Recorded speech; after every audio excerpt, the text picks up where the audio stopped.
Let's go ahead and get down to business. So tonight our plan is to talk through a little bit of theory as it relates to Northern Italian Pinot Grigio, and then we're going to taste a Northern Italian Pinot Grigio. Then we'll talk through the SWA assignment that I asked you to review, which was 7.2 on Valpolicella, and then we will taste an Amarone, and then just open it up for any questions that y'all may have at the end. Okay. I know with holidays and stuff, if anybody needs to hop off early, not a problem. Everything goes recorded and will be posted. Okay.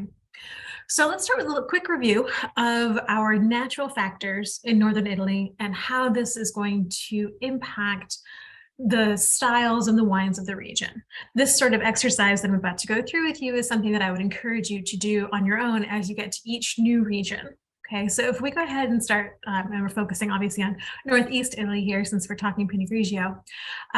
If we were to talk about Alto Adige, okay, how would we describe the climate of Alto Adige? Moderate continental. Excellent, thank you, Catherine. Moderate and continental. We have short, dry summers, low rainfall during the growing season. We have the Alps. Right? So if we're thinking about our natural factors, we cannot overlook that. And the Alps are going to give us what in particular? A rain shadow effect. A little bit of a rain shadow effect, not as much as we would see in some other places, but certainly they would give us altitude. They would give us protection from some of the more alpine influences. With that altitude, we could expect some diurnal shift. Okay, and that's going to give us wines that retain their high acidity. It's going to give us wines with lighter body, right? Things are going to become less ripe. Okay, we are expecting light body Pinot Grigio, aromatic white wines from here. We get a lot of Gewürztraminer, things like that. Grapes that would do well in such an environment.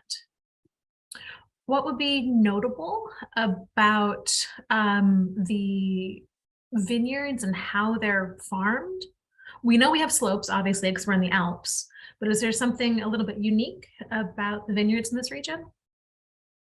In Alto Adige? You may not remember, fun fact, but they happen to be terraced.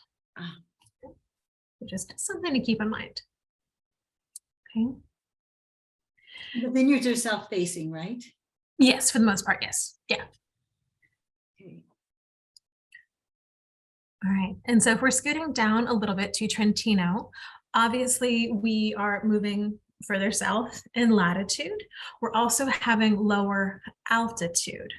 Okay, so we would expect this to be slightly warmer than Alto Adige, right? Reasonable enough? Okay. We have the mountains to the west that are going to provide some influence, some protection for us here from the cooling influences from Lake Garda.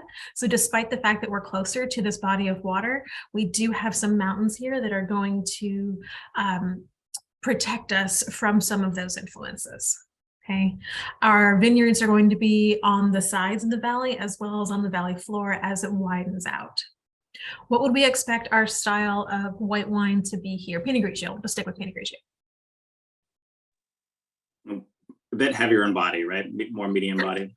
Yeah. Absolutely, absolutely. We get a little bit warmer.